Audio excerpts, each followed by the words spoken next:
RCA Victor, world leader in radio, first in recorded music, and first in television, presents the Phil Harris, Alice Faye Show.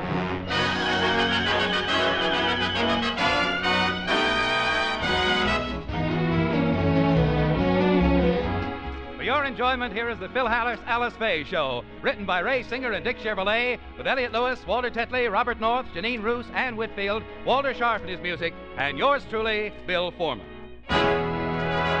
Today, Phil's little girls are a surprise hit on a television show, and someone tries to capitalize on their talents. How Phil foils this plot, we'll see in a moment. But first, this word from RCA Victor. Carry a tune wherever you go. Take along an RCA Victor portable radio. RCA Victor brings you the pick of the portables, powerful, compact, and easy to take anywhere. It's a wonderful way a portable livens up a gathering, brings in your favorite programs most anywhere. Stop in at your RCA Victor dealer tomorrow. See his entire line of RCA Victor portable radios and pay special attention to the personal. There's a portable with bell-clear tone that delivers all the volume you need, indoors or out. And yet, the personal is a portable radio just 6 inches high, no larger than an average book. Yes, for spring fun, get the handy, lightweight portable that's ready to go and ready to play anywhere. Get RCA Victor's most compact portable radio, the Personal. And now the stars of the RCA Victor program, Alice Faye and Phil Harris.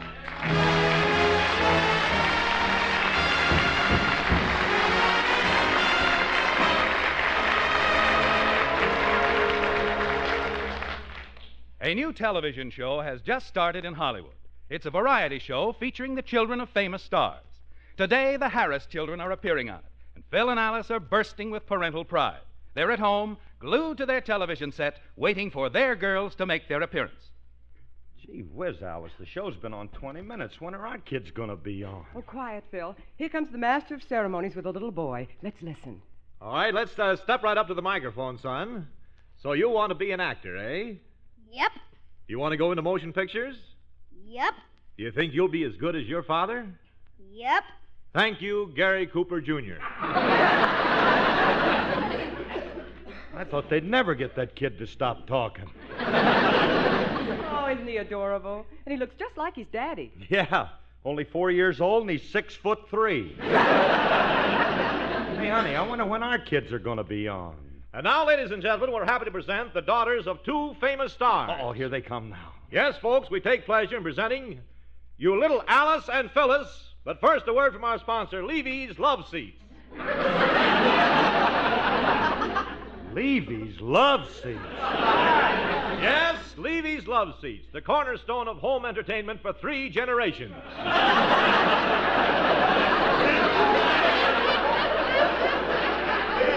You can't go wrong on a Levy Love Seat because Mr. Levy stands behind every love seat. Get one of these lovely love seats. I don't want no love seat, especially with Levy looking over my shoulder. Look, I want to see my kids. They'll be on soon, Phil. But, gee, they've had some cute children on so far, haven't they? Oh, come now. You must admit Groucho Marx's little girl was adorable. Yeah, she was cute. If you like little girls with big mustaches. Phil, she was imitating her father, and I thought Quiet, she did Alice. a Look. They're bringing our kids on now. And now we take great pleasure in presenting the next 2 little girls. They're the daughters of those 2 famous stars, Alice Faye and... Hello, everybody. Let him mention my name. What's the matter with that kid? Oh, Phil, she's just a little anxious. Let her be anxious on your name, not mine. Surely you folks have all seen the mother of these children, the famous Alice Faye, and their father, the equally famous Phil Faye.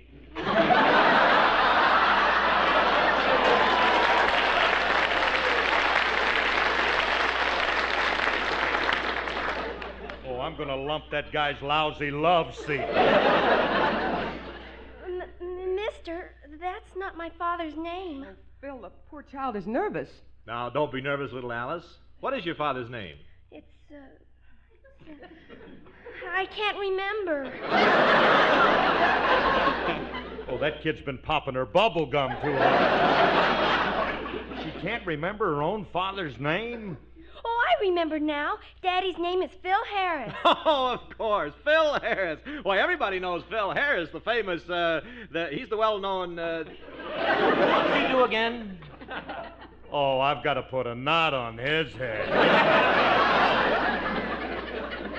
Our daddy is a famous band leader, comedian, and singer. And we're going to do an impersonation of Daddy singing That's What I Like About the South.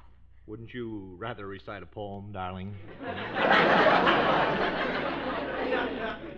I want to impersonate my daddy. I think you ought to do a poem. I want to impersonate my daddy. I said do a poem. Stop twisting her little arm. All right, we'll do a poem. My sister and I would now like to recite a poem entitled That's What I Like About the South. Give us a downbeat, Clyde.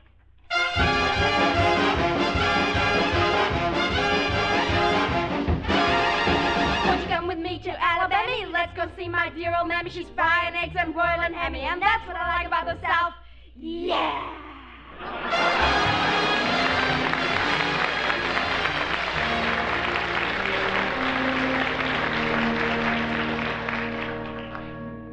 Hey, Alice. Yeah.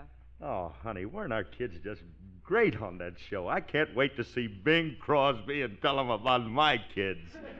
Well, Phil, what's Bing got to do with it? Well, look, honey, every time I go out on the golf course with Bing, he's always bragging about how much money his kids are making with their talent. Now, my kids are going to make just as much money with their talent. Oh, I can just picture Bing's face when I tell him I'm quitting as his caddy.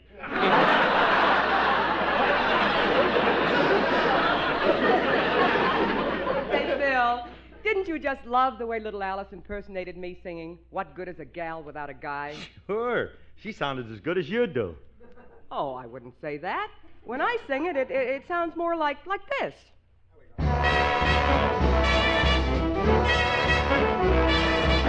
What good is a gal without a guy? What good is the earth without the sky? The flowers would fail to show without the sun to make them grow. What good is a gal without a guy? Now what good is a table set for two if nobody's sitting there with you? And what good is a moonlit night if no one's there to hold you tight? What good is a gal without a guy? Who wants to live alone and like it? You need a man around to build up your morale. To light a match, you've got to strike it. It's wrong to be by yourself. Come on, get off your shelf. What good is a gal like you and me? I'm just like a hive without a bee. Start wearing that baby stare and wearing that perfume in your hair. To come and get it twinkle in your eye. What good is a gal without a guy? A gal can be so lonesome without the man she wants. It never seems to work out. Her heart just taunts and taunts. Who wants to be alone and lonesome? You need someone around who's gonna be your pal. It's tough to be all by your own. When you're alive and you're young, a fling has got to be flung. What good is a park without a bench? What good is l'amour without the French? If nobody's missing you, or wondering who is kissing you, There's nothing to do but just sit back and sigh. what good is a gal without a guy? A guy, guy. What good is a gal without a guy?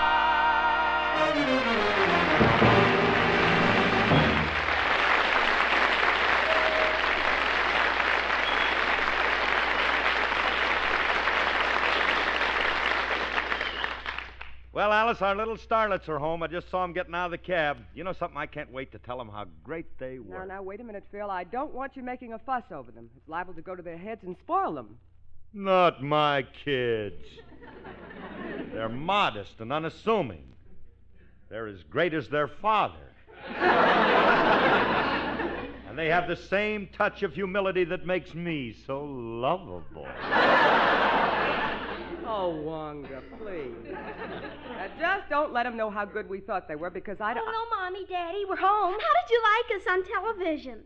You were fair. Fair? Let's face it, Mother, we're the hottest thing to hit show business since Cohen on the telephone. How did you like us, Daddy? You were adequate. Adequate? Did you hear that, Alice? Oh, pay no attention, Phyllis. It's just professional jealousy. You see, Father never got as much acclaim when he used to be in show business. What do you mean, used to be? I'm still in it. Yes, Father, but you're getting a little old. And now that we're successful, you can retire and we'll support you. We'll hire a nurse to take care of you. Look, I don't need no nurse. I don't even need no male or female. Male. As I was saying, I don't need no nurse. Well, now I know how you feel, Father, doing your show every Sunday. It's very tiring. So if you'll excuse me, I'll take a bowl of martinis and go to bed.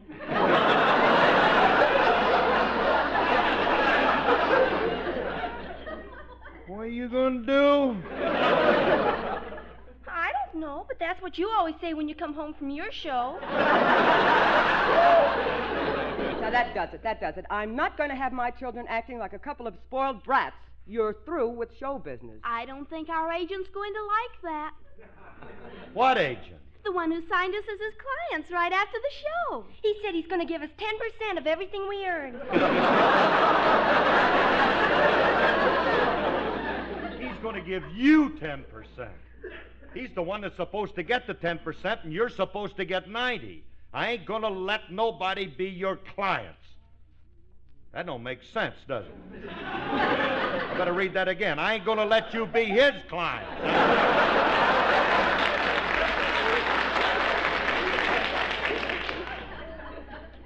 I got to get somebody else to put this stuff down. Now, that agent is nothing but a vulture, and he's preying on little kids' talent, taking their money and Wait, come in.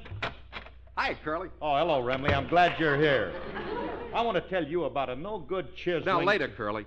Tell my two little clients their agent is here.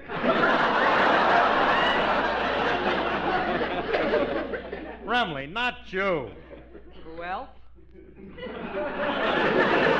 Frankie, did you sign the girls to a contract? Yep. I already got them a lot of work. Tomorrow they start a split week in Peoria. Then I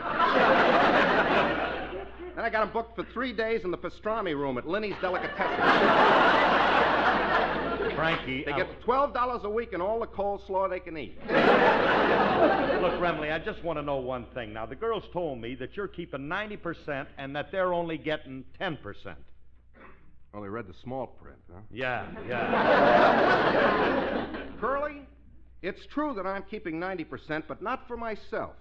I'm going to keep it for the kids until their contract with me expires. Then they'll get it all back in one lump sum. How long's their contract run? 99 years. With options for renewal.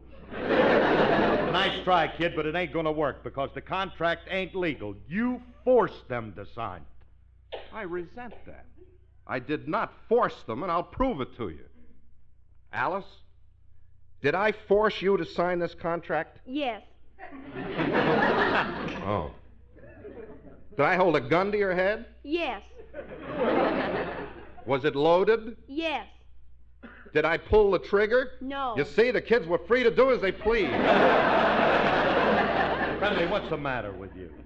You know, you've done some pretty bad things in your life, but this is the lowest thing you've ever done. Oh, I don't know.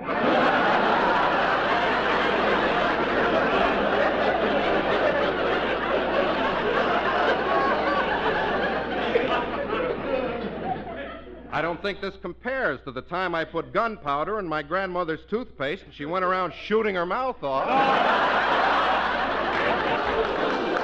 right, Remley, will you please? Oh, Robert Hope. Look, Remley, I'm telling you that you're not going to represent my children. If anybody's going to take charge of their careers, it's going to be me. I'm going to represent my kids. Oh, no. Phil, you can't do this to me on Mother's Day. Now, wait a minute, Alice. I'll handle this. I'm a pretty shrewd businessman, and I think I proved that when I drew up your contract with NBC. Nobody else in show business has a contract like yours. I know. I'm the only star on radio who has to stay after the show and clean up the studio. Well, I had to make some concessions. Now, look, Alice, do me a favor. You go in and call NBC. Just tell them that our talented children are available, and if they'll come up with some very generous offer, we might let them appear on their television network. Very well, but I'll handle this in my own way. I'll be right back. Curly, television's kind of a tough thing. You think your kids are good enough to succeed? That's a stupid question. They can't miss. They've got my talent. Curly, you topped me. What do you mean? Your answer's even more stupid than my question. Never mind. I'll give you an example of my talent right now. All righty.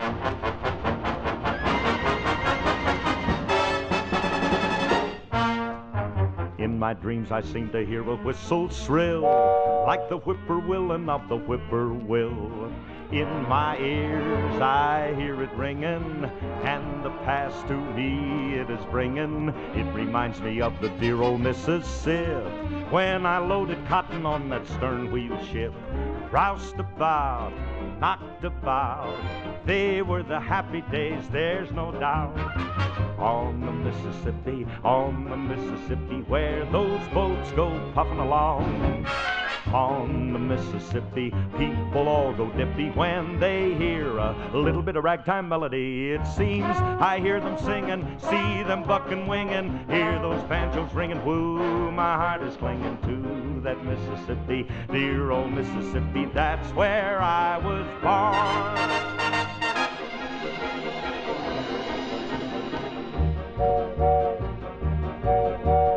I just have to close my eyes to see that side, that river all a-glistening in the bright moonlight. And with my gal again I am strolling, and her eyes at me they are a-rolling. All along the levee see those people prance, just listen to the music, watch that shuffling dance.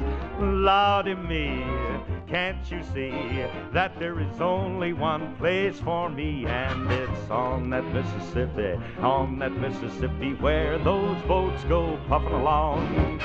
On the Mississippi, people all go dippy when they hear a little bit of ragtime melody. It seems I hear them singing, see them bucking, winging, hear those banjos ringing. Woo, my heart is clinging to that Mississippi, dear old Mississippi. That's where I belong.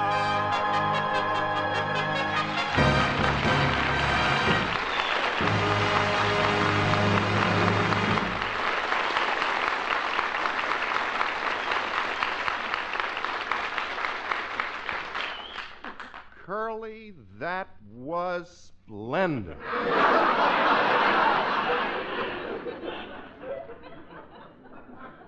No wonder people compare your voice to Diamond Jim Brady's. He wasn't a singer. He was famous for eating. That's what I mean. When you sing, you sound like you got a leg of lamb in your mouth. You've always been jealous of my voice, haven't you? Let me tell you something. I sing good, and I want you to know something, that my kids are even better. They're going to be the biggest thing in television. I'll guarantee that... Phil, I Yeah? just spoke to NBC about our children. Oh, how much do they offer, and when do they start? Nothing, and they don't. NBC doesn't want them on their network because they don't think they have any talent. NBC don't think our kids have... Oh, somebody's been kicking their chimes around. They must be crazy if they turn our kids down. Look, I'm going to take over from here. Just leave it to me. I'm going down to NBC and tell that president off. Come on, Remley. Yeah.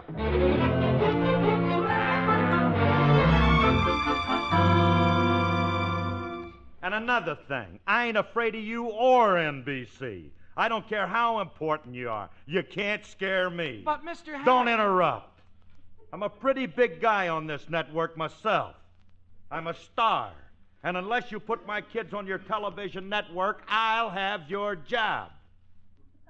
Curly, why do you want his job? He's a janitor.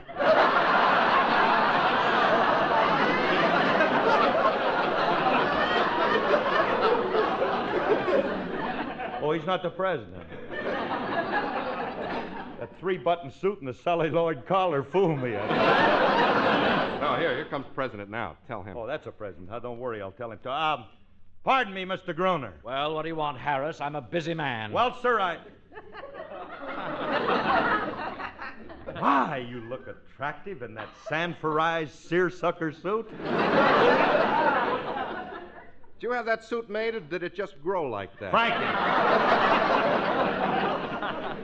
Go on, tell him on. I'm going to. Mr. Gruner, I have a complaint to make. I have one, too. A complaint about me? No, about your wife. After last week's show, she didn't clean up the studio very well. Did she sweep the dirt under the carpet again? I didn't mind that, but she swept two of our vice presidents under there, too. Look, Mr. Gruner, enough about my wife because, well, I'm here to talk to you about my children. Now, I understand that you refuse to put my kids on television, and I'm here to tell you that you have to put them on. I just knew you'd give me trouble. That's why I've got your contract out. I have it right here, and there's nothing in it that says I have to hire your children. Perhaps not. But there are other ways that I can make you listen to reason. I'm a pretty important asset to your network, and I'm giving you an ultimatum. Either you put my kids on television, or you can tear up my contract. Wait a minute. What are you doing? Can't you take a joke? Friendly, pick up the pieces. I'll get the glue. Oh, them pains. Wait a minute, Mr. Gruner. Not so hasty. Why don't you want my kids on television? Because they don't have any talent. Blunt, ain't he, Curly? Mr. Gruner, won't you please give my kids a chance? It's going to mean a lot to my wife. Oh, very well. We're starting a new children's show, and they're rehearsing in that studio right now. Why don't you go in and see the star of the show? Maybe he can find a spot for your children. Gee, thank you, sir. Come on, Remley. Yeah. Hey, you think this star'll use your kids? Who, the star we're going to see? Yeah. Oh, it's a cinch. I know every star at NBC. All I have to do is to tell him that the kids are good, and he'll hire them. You know, all these stars around here, they got a lot of respect for me. Mm-hmm. You just watch the way I'm greeted. Pardon me, I'm Phil Harris. Hold the door, stupid. We're rehearsing. Oh, no. It's the stomach ulcer that walks like a boy. Look, Julius, I want to talk to you. Not now. I got a television show going on here. That's just what I want to talk to you about. Look, I got an act that I want you to see, and Read it, Mac. And take your trained baboon with you.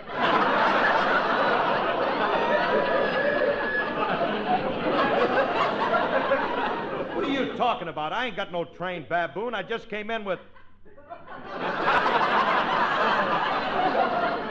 Oh, he must mean you, Remley. Hey, what are you doing here, Julius? This is a kid's program, and I'm the star kid. They couldn't have picked a nicer goat for the job. I know a girl who necks like a giraffe. A girl that... What does that mean? Nothing.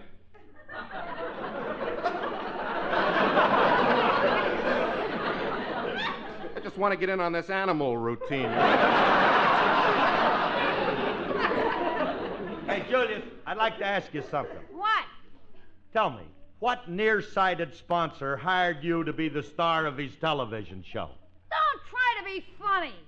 It don't fit your character. My sponsor's a very smart man. He picked me because he feels that as soon as people see me on the screen, they will immediately identify me with his product. What's he selling, embalming fluid? I'm being sponsored by the Encino Market where I work. The owner of the market picked me because he thinks I'm good looking. He thinks I have a clean-cut, fresh appearance. He thinks you look fresh. Oh, remind me not to buy any meat at that market. How can anybody in his right mind think that you're good looking? Who said he's in his right mind? Besides, you don't have to be good looking to get a job in show business. Look at you, you're working. It wasn't my face that got me where I am. I'm successful because I have charm. You got all the charm of a bilious attack. I saw you on television once, and your kisser ain't exactly appetizing. When did you see me on television? 3 weeks ago, and Mac, you ain't very photogenic. Your head looked like a mushroom. You had a long, thin neck, and it got flat and billowy on top. Julius, that was the atom bomb explosion. How? Look, Julius, I'm here to talk about my kids. I want you to put them on your show. I don't want him on my show. I ain't asking you, I'm telling you. Get lost, you Cherokee renegade! That does it, Remley. Grab him. Yeah, I got him, Curly. Let go of me! What are you guys gonna do to me? Either you give my kids a job or I'm going to holler out the top of your head and make a salad bowl out of it. All right. I'll see to it that my sponsor gives your kids a job. Hey, Curly, while we got him in this position, why don't we get on television, too? It's a very good idea. Look, Julius, not only is your sponsor going to hire my kids, but Frankie and me and Alice are going to work for your sponsor, too. But, Mr. Harris, You want to work for my sponsor, huh? Yeah. Okay, just sign this contract. It'll be a pleasure. Congratulations, Mr. Harris. Now that you've signed the contract, you, your family, and Mr. Remley are all working for my sponsor, the Encino Supermarket. Boy, I can't wait to get started on my new career. Me too.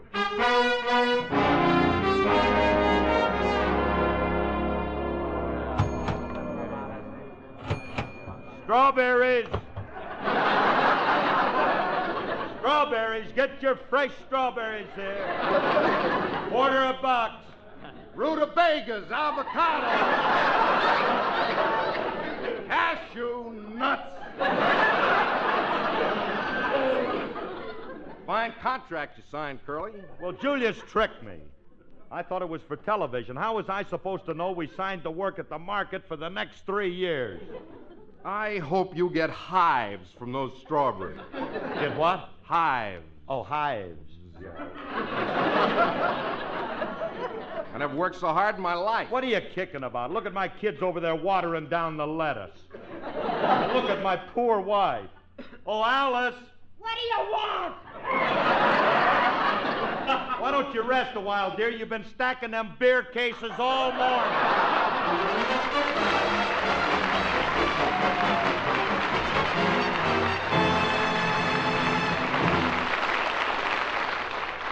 Time for outdoor sports, picnics, and weekend trips. Time to get out your handy portable radio and have it put in top operating condition. If you want clear listening from your portable radio, take it to your local radio dealer tomorrow for a complete inspection. It's smart to have him check it over because he knows portables best. Get your local radio serviceman or dealer to install fresh, new, long-lasting RCA radio batteries. No matter what make of portable you have, there's an RCA battery to fit it and to give it fresh, new power for the outdoor season ahead. Be sure to ask your radio dealer or serviceman for dependable RCA radio batteries. They're radio engineered for extra listening hours. This is Phil again, folks. The enlisted women and women officers of the armed forces can truly be called the first ladies of the nation.